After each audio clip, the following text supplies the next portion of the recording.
والفريقين من عرب ومن عجم هو الحبيب الذي ترجى شفاعته. السلام علیکم ورحمۃ اللہ وبرکاتہ. وعلیکم السلام ورحمۃ اللہ وبرکاتہ.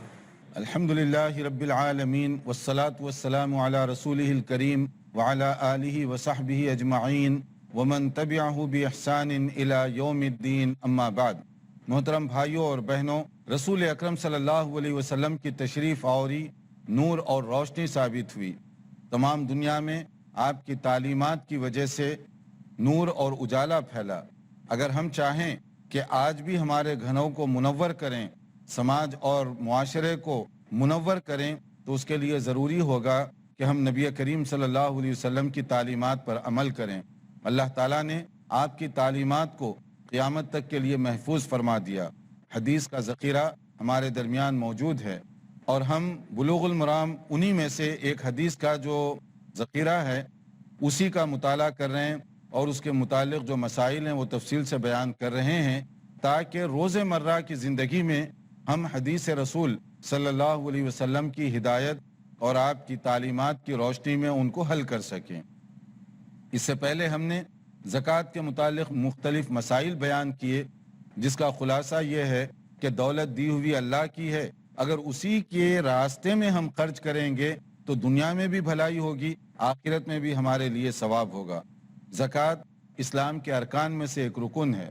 زکوٰۃ یہ فرض ہے ان لوگوں پر جن کو اللہ نے دولت دی ہے. دولت اس کی مختلف شکلیں ہیں، چاہے آپ کے پاس سونا چاندی ہو، یا چاہے آپ کے پاس باغات کھیتیاں ہوں، چاہے آپ کے پاس کیش منی ہو، ان سب کے لیے زکوٰۃ کا ایک طریقہ مقرر کیا گیا.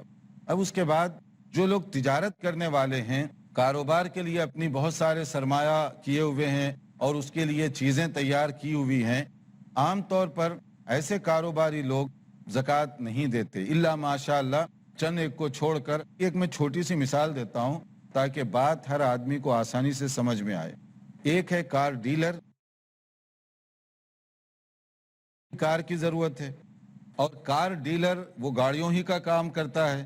دونوں میں فرق یہ ہوگا، ٹیکسی ڈرائیور اپنی ٹیکسی پر زکوٰۃ نہیں دے گا کیونکہ وہ اس کے روزگار کا ذریعہ ہے، اسی سے اس کی آمدنی ہوتی ہے، جو بھی اس سے کمائے گا اس سے جو بچت ہوگی اس پر وہ زکوٰۃ دے گا. لیکن کار ڈیلر جو ہے کار کا مالک ہے، کئی کاریں ہیں اس کے پاس اور وہ خرید و فروخت وہی کام کر رہا، تو اس کو اپنی کاروں کی زکوٰۃ دینی پڑے گی کیونکہ وہ کار ڈیلر ہے اور اس کے پاس زیادہ کاریں ہیں اور وہ اس کا مالک ہے، اس کو دینی پڑے گی. یہ ہے چھوٹی سی آسان سی اگزامپل بات کو سمجھنے کے لیے کہ جو سرمایہ دار، جو تاجر حضرات، ان کے پاس ایسی کوئی فیکٹری ہے، کارخانہ ہے جس میں مشنری ہیں، تو مشنری پہ تو زکوٰۃ نہیں دی جائے گی. وہ مشنری جو کارخانے کو چلانے کے لیے ہے، لیکن کچھ لوگ ایسے ہیں جو ان چیزوں کا ہی کام کرتے ہیں، تو ان پر ان کو زکوٰۃ دینی پڑے گی کیونکہ ان کے پاس وہ ساری چیزیں اپنی دولت کی شکل میں موجود ہیں،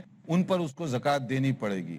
اگر ہمارے معاشرے میں جن کے پاس اللہ نے یہ سب دولت دی ہے، جنہیں تاجر حضرات، کاروباری حضرات، اور جن کے پاس سونا چاندی وغیرہ وغیرہ ہے، اگر وہ زکوٰۃ کی رقم ادا کریں بر وقت اور صحیح طریقے سے، تو معاشرے میں کوئی غریب آدمی رہ نہیں سکے گا. معاشرے میں سب تونگری آ جائے گی، جیسے اسلام کے اچھے زمانے میں ہوا تھا کہ دینے کے لیے لوگ لینے والے کو تلاش کیا کرتے تھے. لینے والوں کا شارٹیج تھا، غریب آدمی ملتے نہیں تھے تلاش کرنے سے. اور اب یہ ہے کہ آپ کو تلاش کرنے کی ضرورت نہیں ہے، وہ خود آپ کے پاس آ جائیں گے. ایک اور نقطہ ہے زکوٰۃ کی پیمنٹ کے بارے میں کہ زکوٰۃ آپ انفرادی طور پر بھی دے سکتے ہیں، مگر صحیح طریقہ یہ ہے کہ اجتماعی طور پر دیں، کلیکٹیو زکوٰۃ، کلیکٹیو نظام ہو. کیسے؟ مثلا یہاں پر سمجھ لیجئے کہ 50 آدمی رہتے ہیں، اگر یہاں کوئی سوسائٹی ہے، انجمن ہے یا ادارہ ہے جو زکوٰۃ کلیکٹ کر رہا ہے، تو وہاں دینا زیادہ بہتر ہے. کیوں زیادہ بہتر ہے؟ تاکہ غریبی کو دور کرنے کے لیے لانگ ٹرم پلاننگ کی جا سکے. اگر یہاں پر ادارہ ہے اور یہ لوگ زکوٰۃ کی رقم جمع کر رہے ہیں، آپ انفرادی طور پہ جا کے غریب کو دیتے ہیں تو اس کا فائدہ نہیں ہوگا. کیوں فائدہ نہیں ہوگا؟ آپ کے پاس مثال کے طور پہ 1000 روپے کی زکوٰۃ نکلی, آپ 1000 روپے کسی غریب کو دیں گے تو وہ کیا کرے گا؟ 1-2 وقت کا اچھا کھانا کھا لے گا, اس کے بعد پھر بھیک مانگتے ہوئے ٹھہر جائے گا.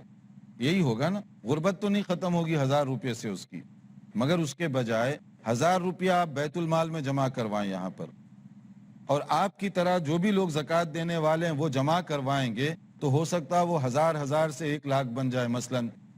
اب 1 لاکھ روپیہ کسی صحیح جگہ پر خرچ کریں گے تو کم سے کم ایک آدمی کی غربت آپ دور کر سکیں گے, یا 2 آدمیوں کی, 4 آدمیوں کی, جتنی رقم جمع ہوئی اس کے حساب سے آپ وہ غربت دور کر سکیں گے. تو زکوٰۃ ادا کرنے کے لیے اجتماعی نظم یہ بہت ہی بہتر اور بہت زیادہ مناسب انداز ہے. اگر اس طرح کا نظم نہ ہو کہیں پر تو انفرادی طور پر بھی آپ جا کر بطور مجبوری کے دے سکتے ہیں, مگر اس سے بہتر شکل یہ ہے اس طرح کی. اور اس میں ایک اور چیز بھی ہے کہ اگر آپ کے رشتہ داروں میں کوئی زیادہ غریب ضرورت مند ہے تو وہ زیادہ مستحق ہے. زکوٰۃ دینے میں یہ دیکھنا چاہیے کہ اپنے قریبی یا جو رشتہ دار ہیں ان میں زیادہ کون مستحق ہے. مثال کے طور پہ ایک آدمی مالدار ہے, وہ زکوٰۃ کی رقم نکالا اور وہ کسی گاؤں میں, قریے میں جا کر زکوٰۃ کی رقم خرچ کر رہا ہے, خود اس کی اپنی بہن بھوکے مر رہی ہے, تو یہ چیز درست نہیں ہے. شریعت یہ کہتی ہے کہ پہلے اپنی بہن کی خبر لو یا بھائی کی خبر لو, پہلے اس کو دو, پھر اس کے بعد باہر, پھر آگے آگے چلتے جاؤ. یہ اس کا طریقہ ہونا چاہیے. اگر کوئی اپنے بھائی یا بہن کو دے گا تو اس کے اندر اس کو ڈبل ثواب بھی ملے گا. اور اس میں ایک انٹرسٹنگ بات ہے آپ کی دلچسپی کے لیے کہ اگر مثلا کبھی ایسے حالات پیدا ہو گئے کہ بیوی مالدار ہے, اس کے پاس زیادہ رقم آ گئی, مثلا اس کے والدین کی طرف سے یا اس کے بھائی بہنوں کی طرف سے اس کو کافی رقم مل گئی, اور شوہر غریب ہے اور بیوی اب دولت اس کے پاس زیادہ آ گئی, وہ زکوٰۃ تو دے گی.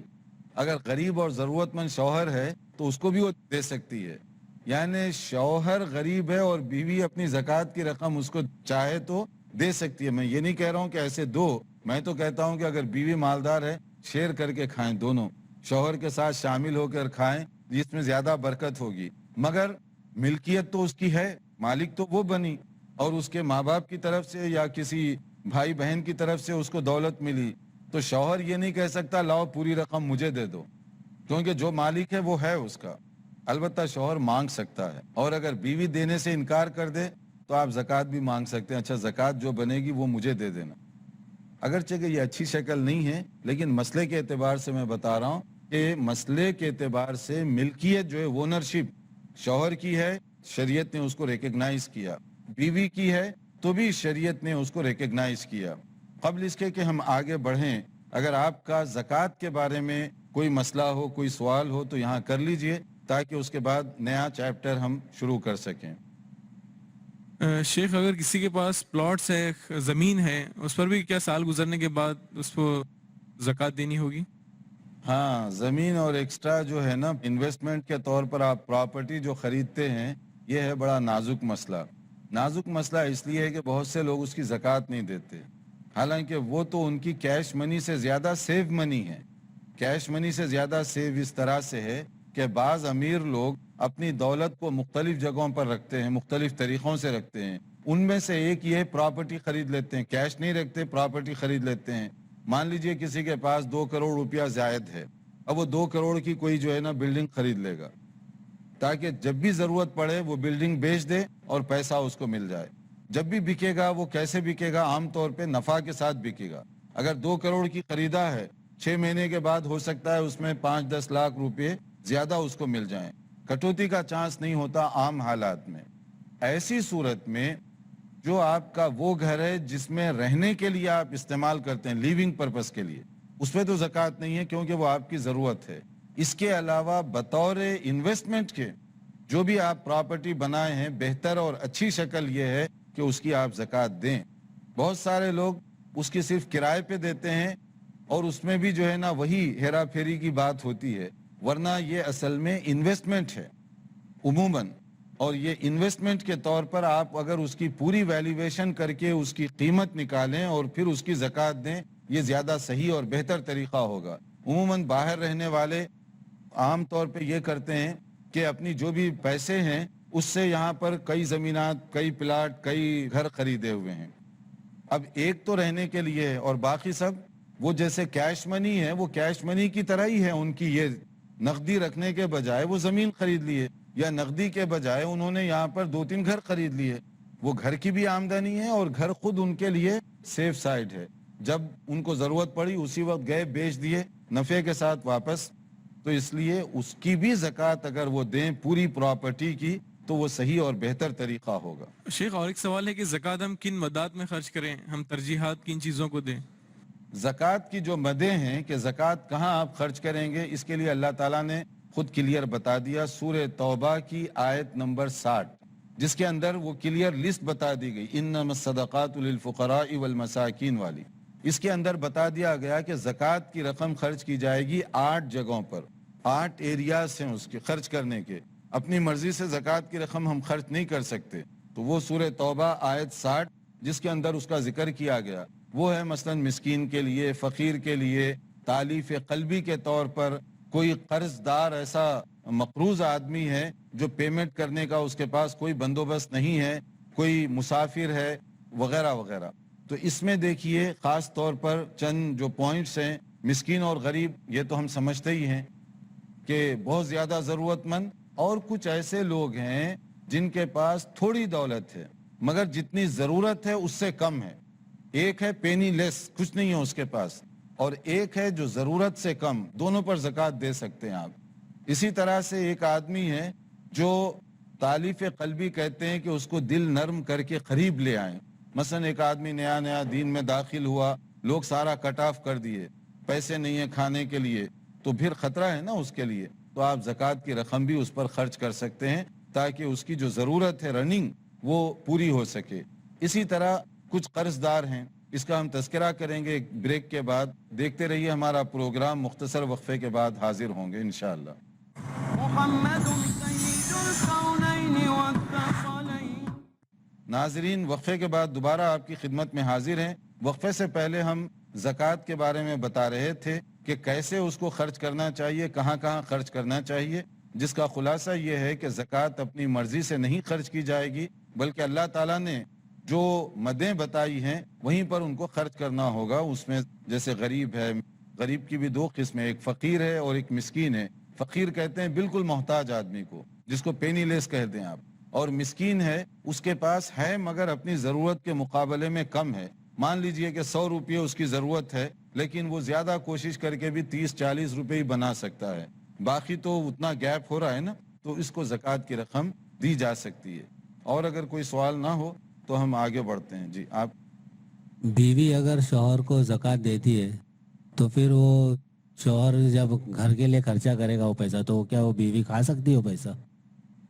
ماشاءاللہ، یہ خطرہ پیدا ہو گیا کہ اگر بیوی زکوٰۃ دے تو پھر شوہر اناج لائے گا تو اناج کھائے گی تو بیوی کو بھی کھانا پڑے گا، تو وہ خود دینے والی ہے تو کیسے کریں گے؟ دیکھیے زکوٰۃ کے اندر ایک اصول ہے کہ زکوٰۃ آپ دیں گے غریبوں کو، مستحق لوگوں کو۔ اگر غریب آدمی کوئی چیز اپنی مرضی سے خرید کر لاتا ہے اور آپ کو بطور گفٹ کے ہدیہ اور تحفے کے پیش کرتا ہے تو آپ کے لیے جائز ہوگا وہ، کیونکہ وہ جو ہے غریب کے لیے تو آپ نے دے دیا، اب غریب ریورس آرڈر میں کوئی اپنے امیر دوست کو بھی کھلاتا ہے کوئی تحفے کے طور پر، اس کے لیے وہ جائز ہے۔ لیکن یہ تو میں نے ایک ایکسٹریم مثال دی کہ بیوی اگر خرچ کرے، میں نہیں چاہوں گا کہ ہماری سننے والے بہنیں کوئی اس طرح کی حرکت کریں کہ اپنے شوہر کو اتنا غریب کر دیں کہ وہ زکوٰۃ لینے کا مستحق بن جائے اور بیوی امیر ہوتی رہے۔ یہ بیلنس کے بغیر زندگی جو ہے بڑی متاثر ہوگی۔ اس کے ساتھ ایک اور مسئلہ ہے صدقہ اور خیرات کا جنرل، یہ تو زکوٰۃ کا تھا جو فرض ہے، جنرل صدقہ کا اس میں منیمم اور میکسیمم کوئی لیمٹ نہیں ہے، جتنا آپ دیں گے جب چاہے دیں گے اس کا ثواب آپ کو ملے گا، جتنا دیں گے اس سے کئی گنا زیادہ اللہ تعالیٰ بڑھا چڑھا کر دے گا۔ اس کے لیے امیر غریب کی نہیں، جذبے کی ضرورت ہے۔ جیسے حدیث میں کہا گیا اتقی النار ولو بشق تمرۃ، کہ اگر تم ایک کھجور بھی دو گے اللہ کے راستے میں تو وہ جہنم کی آگ کو ٹھنڈا کرنے کا ذریعہ بن جائے گا۔ اب ایک کھجور کی قیمت کتنی ہوتی ہے، مگر ایک آدمی کے پاس وہی ہے تو وہ بھی اس کے لیے جنت میں لے جانے کا سبب بن سکتا ہے۔ اسی طرح سے صدقہ اور خیرات میں کوانٹیٹی نہیں کوالٹی دیکھی جاتی، کتنی مقدار میں دے رہے ہیں اس سے زیادہ کس نیت اور کس جذبے کے ساتھ دے رہے ہیں اس کا اسی حساب سے فائدہ ہوگا۔ تو اس میں جو چاہے حصہ لے سکتا ہے، دینے کے لیے آپ خود سوچ سکتے ہیں کہ مثلا ایک آدمی ہے، اس کے پاس فیس کے لیے پیسے نہیں ہیں، غریب آدمی ہے، ذہین ہے، پڑھنا چاہتا ہے، تو آپ کیا کریں گے اس کو؟ اگر آپ اس آدمی کو زکوٰۃ کی یا نہیں بلکہ عام تعاون صدقے کے طور پر فیس کا انتظام کرتے ہیں، کتابوں کا بندوبست کرتے ہیں، تو زندگی میں جتنی مرتبہ بھی وہ دین کا کام کرے گا، اچھے کام کرے گا، اس کا فائدہ آپ کو بھی پہنچتا رہے گا۔ بظاہر معمولی سی رقم آپ نے خرچ کی، مگر اس کا زیادہ سے زیادہ فائدہ آپ اٹھا سکتے ہیں۔ انہی خرچ کرنے والی چیزوں میں ایک ہے صدقۃ الفطر، فطرانہ جس کو ہم کہتے ہیں، یعنی رمضان کے گزرنے کے بعد عید کی نماز سے پہلے غریبوں کو کچھ دینا چاہیے۔ شریعت ہماری اتنی پاکیزہ ہے، جس کا ہم نے تذکرہ کیا عیدین کے چیپٹر میں، کہ دین یہ چاہتا ہے کہ جب ہم عید الفطر منائیں تب بھی غریبوں کو یاد رکھیں، اور جب عید الاضحیٰ ہو تب بھی غریبوں کو یاد رکھیں۔ فطرانہ عید کی نماز سے پہلے غریب کو دے دینا چاہیے۔ جب آپ اپنے بچوں کے لیے کپڑے خریدیں، جب آپ گھر والوں کے لیے تیاری کریں، غریب کا بھی خیال رکھیں اور اس کو بھی جو ہے صدقۃ الفطر پہنچائیں، اور یہ اس کے گھر میں پہنچ جانا چاہیے عید کی نماز سے پہلے۔ اس میں مسجد والوں کا کوئی حق نہیں، انتظامیہ کا کوئی حق نہیں، یہ امیڈیٹلی غریب کا حق ہے، غریب کو ملنا چاہیے۔ اور دوسری چیز بقرعید کے موقع پر کیا ہے، ہم قربانی کرتے ہیں تو اس کے گوشت پھر اگین غریب کو جانا چاہیے، یعنی ہر جگہ غریبوں کا خیال رکھا گیا۔ اب صدقۃ الفطر کے بارے میں دیکھیے نبی صلی اللہ علیہ وسلم کی جو ہدایات ہیں یہ ضروری ہے۔ جیسے فرمایا گیا قال فرض رسول اللہ صلی اللہ علیہ وسلم زکاة الفطر صاع من تمر او صاع من شعیر علی العبد والحر والذکر والانثى والصغیر والکبیر من المسلمین، کہ نبی کریم صلی اللہ علیہ وسلم نے اس کو ضروری قرار دیا، فرض، ضروری ہے، یہ ہر مسلمان کے لیے ضروری ہے کہ عید کی نماز سے پہلے غریب کو فطرانہ ادا کرے۔ کس شکل میں دے اس کا یہاں پر ذکر کیا گیا۔ ایک سا جو ہے تقریباً آج کل کے حساب سے سمجھ لیجئے 3 کلو کر لیں آسانی کے لیے، تاکہ جو ہے تھوڑا سا زیادہ خرچ ہو جائے، ورنہ وہ حساب کریں گے کیلکولیٹ تو 2.25 کلو کے قریب وہ پڑتا ہے۔ اناج جو غذا ہے نارملی وہ غذا کی شکل میں ہونا چاہیے۔ کھجور بھی دیے جا سکتے ہیں، جو بھی دی جا سکتی ہے، اور یہ کوئی غلام ہے اس پر بھی، آزاد ہے اس پر بھی، مرد ہے، عورت ہے، بڑا ہے، بچہ ہے، روزہ رکھا نہیں رکھا، ہر ایک کے لیے یہ ہے۔ اور یہ کب دیں گے؟ عید کی نماز سے پہلے وہ غریب تک پہنچ جانا چاہیے، تاکہ عید کی خوشی میں وہ ہمارے ساتھ شامل ہو اور اس کو عید کے دن مانگنا نہ پڑے۔ عید کے دن مانگنے سے بچانے کے لیے بر وقت اس کے گھر تک اس کو پہنچنا چاہیے۔ اور صحابہ کہتے ہیں کننا نعطیہا فی زمن النبی صلی اللہ علیہ وسلم صاعا من طعام، نبی صلی اللہ علیہ وسلم کے دور میں 1 سا دیا کرتے تھے ہم ایک آدمی کی طرف سے۔ گھر میں 10 آدمی ہیں تو 10 سا، یعنی تقریباً 30 کلو، جتنے افراد گھر میں ہوں گے بچے بڑے سب، اور اس کے اندر کھانے کی جو چیز ہے، جہاں پر جو بھی کھانے پینے کا رواج ہے وہ اسی حساب سے آپ فطرانے کے اندر وہ چیز نکالیں گے۔ اور نبی کریم صلی اللہ علیہ وسلم نے حکمت کیا بتائی اس کی، دیکھیے کتنی پاکیزگی ہے اس میں۔ فرض رسول اللہ صلی اللہ علیہ وسلم زکاة الفطر طہرۃ للصائم من اللغو والرفث وطعمۃ للمساکین۔ اس کا مقصد یہ بتایا گیا کہ رمضان کے روزوں میں بھول چوک، لغزش اور خطائیں کبھی ہو جاتی ہیں، تو اللہ تعالیٰ اس فطرانے کی وجہ سے اس کو دور فرما دیتا ہے۔ اور غریبوں کے لیے اس میں کھانے کا انتظام اللہ تعالیٰ نے کیا ہے، مگر یہ مشروط کیا ہے؟ فمن اداہا قبل الصلاۃ فہی زکاۃ مقبولہ ومن اداہا بعد الصلاۃ فہی صدقۃ من الصدقات۔ نماز عید سے پہلے اگر تم نے ادا کیا تو اس کا مطلب وہ فطرانہ صدقۃ الفطر سمجھا جائے گا۔ نماز عید کے بعد اگر تم نے دیا تو یہ جنرل صدقہ سمجھا جائے گا، فطرانے سے اس کا کوئی تعلق نہیں ہے۔ روزے کا جو فائدہ ہونا چاہیے، یعنی روزے کی بھول چوک کو مٹانے کے لیے، وہ بھی تم نے چانس گویا کہ گنوا دیا۔ تو یہ ساری چیزوں کا خلاصہ یہ، گھر کے ہر فرد پر 1 سا اناج فطرانے کی شکل میں فرض ہے، جو کہ غریبوں کو عید کی نماز سے پہلے ان تک پہنچنا چاہیے۔ جو لوگ عید کی نماز کے دن کلیکٹ کرتے رہتے ہیں نا مسجد کے پاس، فطرانہ جمع کراؤ، تو اس کا فائدہ کیا ہے؟ غریب کو کب دیں گے؟ وہ لے جا کر کلیکٹ کرنے والے بھی نماز میں کھڑے ہو گئے، عید کی نماز تو ختم ہو گئی، غریب تو بیچارہ باہر مانگتے ٹھہرا ہوا ہے، تو اس کا تو فائدہ نہیں ہوا۔ پھر وہ اس کے گھر تک پہنچنا چاہیے۔ تب جا کر وہ فطرانے کا جو فائدہ ہے وہ ہوگا. اور مساجد کمیٹیوں میں رکھنے کے لیے نہیں ہے فطرانہ, اکاؤنٹ میں نہیں ڈال سکتے یہ پیسہ. آپ جو اس کے ایڈمنسٹریشن اخراجات وغیرہ نکالیں, یہ درست نہیں ہے. ٹوٹل فطرانہ جو ہے غریب کا حق ہے اور غریب تک وہ پہنچ جانا چاہیے, یہ شریعت کہہ رہی ہے. تو اس میں دیکھیے آپ شریعت کے احکام پر عمل کرنے میں کہاں کہاں سہولت ہے, کہاں کہاں برکت ہے. یعنی معاشرے کا ہر آدمی چاہے غریب سے غریب بھی کیوں نہ ہو, عید کے دن وہ محسوس کرے گا کہ میں بھی کمیونٹی کا ایک حصہ ہوں, میں بھی آج خوشی منا سکتا ہوں.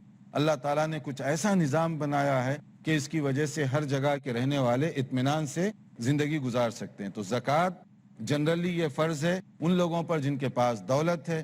جنرل صدقہ سب کے لیے, جو بھی اس میں حصہ لینا چاہے وہ لے سکتا ہے.